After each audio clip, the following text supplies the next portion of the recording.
অস্ত্রশিল্পে তরতর করে এগিয়ে যাচ্ছে ইরান। অত্যাধুনিক ও যুদ্ধের ময়দানে কার্যকর হওয়ার সাথে দামে সস্তা, ফলে দেশ বিদেশে ইরানি অস্ত্রের কদর ও চাহিদা বাড়ছে দ্রুতগতিতেই। একের পর এক দেশ লাইন দিয়েছে ইরানের অস্ত্র কেনার জন্য। এই খবর পুরনো, নতুন খবর হলো ইরান এক বছরে প্রায় $1 বিলিয়ন অস্ত্র রপ্তানি করেছে। গত 13 নভেম্বর এক সম্মেলনে দেশটির প্রতিরক্ষা উপমন্ত্রী ব্রিগেডিয়ার জেনারেল মাহাদি ফারাহি জানিয়েছেন, 2022 সালের মার্চ থেকে 2023 সালের মার্চ পর্যন্ত ইরানের সামরিক পণ্যের রপ্তানি প্রায় $1 বিলিয়ন উঠেছে। সর্বাধুনিক সামরিক সরঞ্জাম তৈরিতে ইরানের সাফল্য প্রধানত মিসাইল শিল্পে প্রযুক্তিগত অগ্রগতি। সেখান থেকে লাভ তুলে দেশটি বিমান ও জাহাজ উৎপাদন খাতের উন্নয়ন ঘটাতে পেরেছে। ব্রিগেডিয়ার জেনারেল মাহাদি আরও বলেছেন যে দেশটির প্রতিরক্ষা মন্ত্রণালয় দেশজুড়ে প্রায় 7,000 উদ্যোগের বিকাশে সহযোগিতা করছে, যার মধ্যে 40%ই নলেজ বেসড কোম্পানি। 1 লাখের উপরে মানুষ প্রতিরক্ষা মন্ত্রণালয়ের সঙ্গে কাজ করেছে।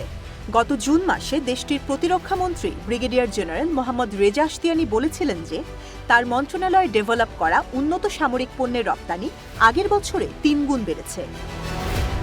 গত অক্টোবরে শেষ হওয়া আমেরিকা ইরান পরমাণু চুক্তির ভিত্তিতে জাতিসংঘের নিরাপত্তা পরিষদ ইরানের মিসাইল কর্মসূচির বিরুদ্ধে নিষেধাজ্ঞা জারি করেছিল। এই নিষেধাজ্ঞার ভেতরেই দেশটি অস্ত্র রপ্তানি করে $1 বিলিয়ন বাণিজ্য করে ফেলেছে। এমনটি তো মার্কিন যুক্তরাষ্ট্রের পছন্দ হওয়ার কথাই নয়। মার্কিন সরকার তাই এর মধ্যেই ঘোষণা করেছে যে তারা নতুন নিষেধাজ্ঞা আরোপ করে ইরানে এই কর্মসূচি এবং ড্রোন উৎপাদন ঠেকিয়ে দেওয়ার প্রচেষ্টা জোরদার করবে। ইউরোপীয় ইউনিয়নও যুক্তরাষ্ট্রের সঙ্গে সুর মিলিয়েছে, জানিয়েছে ইরানের বিরুদ্ধে নিষেধাজ্ঞা তুলে নেয়ার কোনো ইচ্ছা যুক্তরাজ্য, ফ্রান্স এবং জার্মানির নেই। বাস্তবতা হলো নিষেধাজ্ঞা তোলারও কিছু নেই। গত অক্টোবরে ইরানের মিসাইল কর্মসূচির ওপরে জাতিসংঘের নিষেধাজ্ঞার মেয়াদ শেষ হয়েছে, কিন্তু এখনও 48টি রাষ্ট্র বলেছে যে তারা ইরানের ক্ষেপণাস্ত্র কার্যক্রম মোকাবেলায় প্রতিশ্রুতিবদ্ধ। ইরানকে নিয়ে ইউরোপ, আমেরিকা আর তাদের মিত্র দেশগুলোর কেন এত ভয়?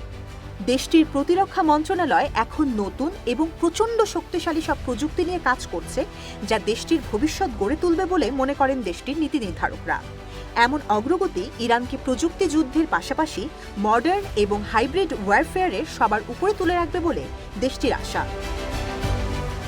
গত বছরে ইরানের বেসামরিক পণ্য ও সেবার উৎপাদন দ্বিগুণ হয়েছে।